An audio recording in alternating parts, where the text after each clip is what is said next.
Cette période morose et ennuyeuse qu'on est en train de vivre, c'est pas la première fois qu'elle intervient dans l'histoire des cryptos. Au contraire, après chaque bull run, du coup dans le bear market, on a eu des périodes qui étaient similaires. Des périodes longues de plusieurs centaines de jours pendant lesquelles il ne se passe absolument rien. Du coup, plongeons dans l'histoire et regardons ce qui s'est déjà passé. Pour ça, on peut ouvrir CoinGecko, descendre et regarder à quoi ressemble la charte. Et d'ailleurs, ça permet de bien remettre les choses en perspective parce qu'à un moment, on était quand même à 16 000 $. À l'heure actuelle, on est à 26 000 $. Du coup, oui, bien qu'on soit dans la partie ennuyeuse des cryptos là où il ne se passe pas grand chose, eh bien on est déjà plus dans les tréfonds et ça c'est déjà pas mal. Maintenant quand je te dis que ça s'est déjà produit, il va falloir zoomer sur ce segment là et on peut voir qu'on a toute cette partie là qui dure environ 400 jours pendant laquelle le prix n'a pas beaucoup évolué. Et juste ici on en tire d'ailleurs à peu près les mêmes conclusions. On a même l'impression que la courbe est encore plus violente que ce qu'on a pu vivre dans le bull run précédent. Avec en l'espace de 8 mois, un bitcoin qui est passé de 1200 $ à environ 20 000 $. C'est pas rien, c'est très explosif, mais par la suite on a également le mouvement inverse, là où on a une chute qui est très violente et très rapide. Et à partir de là, on a une période très ennuyeuse d'environ 2 ans pendant laquelle, au niveau du prix, il ne se passe pas grand chose. Alors ça veut pas dire qu'il se passe absolument rien pendant cette période, on a eu les CryptoKitties, on a également eu les CryptoPunks qui sont sortis à cette époque, mais fait étant constaté qu'au niveau du prix et de la volatilité,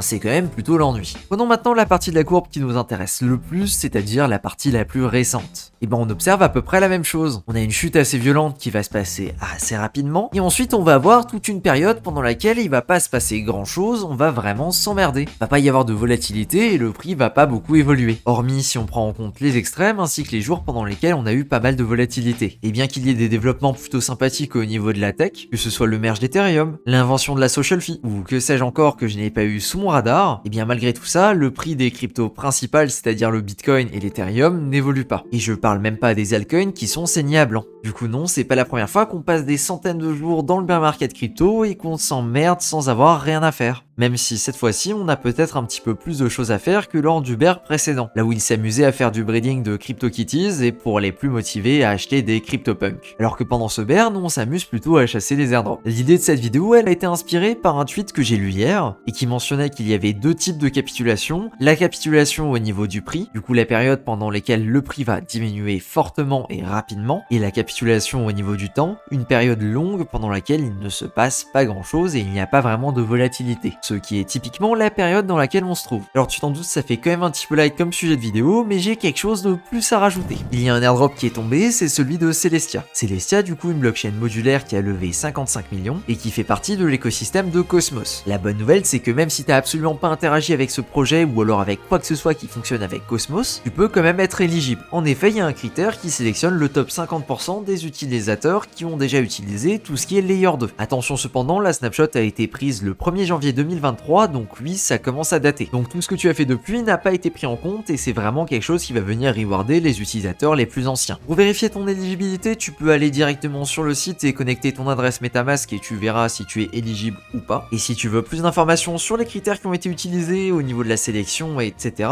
je t'invite à lire le gros thread que j'ai rédigé sur le sujet. Du coup, je te mets tout ça en description. Autre chose à mentionner, si tu avais participé au Pandraking, c'est disponible, tu peux maintenant le minter. Et la rareté du Pandraking que tu vas obtenir va dépendre du nombre de pandas différents que tu possèdes sur ton wallet. En gros, plus tu as de pandas différents, plus ton Pandraking va être rare. La rareté maximum étant légendaire pour les personnes qui ont plus de 25 pandas différents. Il suffit du coup d'aller sur le site et de le claim. Et à l'heure actuelle, pour les pandas légendaires, ils s'échangent aux alentours de 0,08 BNB, c'est-à-dire environ 16 $. Alors tu vas peut-être me demander du coup est-ce qu'il y a un intérêt à le garder ou pas. Là, ça va dépendre de toi et de ce que tu as envie de faire. Soit tu peux le vendre directement et du coup récupérer les 0,08 BNB, soit tu peux patienter et espérer gagner une partie de la price pool qui est de 150 000 $. Pour le coup, on n'a pas encore beaucoup d'informations là-dessus et de mon côté, je suppose que chaque Pandraking légendaire représente un ticket. À savoir s'il y aura plusieurs lots ou juste un seul. Et normalement, ça devrait avoir lieu à partir du 4 octobre. Pour le moment, j'ai pas plus d'informations dessus. À noter également que si tu as minté un Pandraking, on a un petit événement sur le Discord dans lequel tu peux poster ton Pandraking et tu peux voter pour celui des autres. Et le gagnant, celui qui a le plus de votes, va récupérer un rôle ainsi qu'une feuille de triche au choix. Si tu veux les règles, les détails et tout ce qui va bien, ça se passe directement dans le channel annonce du Discord. Pareil, tu retrouveras ça directement en description. Et voilà, c'est tout ce que j'avais à dire aujourd'hui. Merci de ton attention sur cette vidéo et sur ce, je te dis à plus pour une prochaine.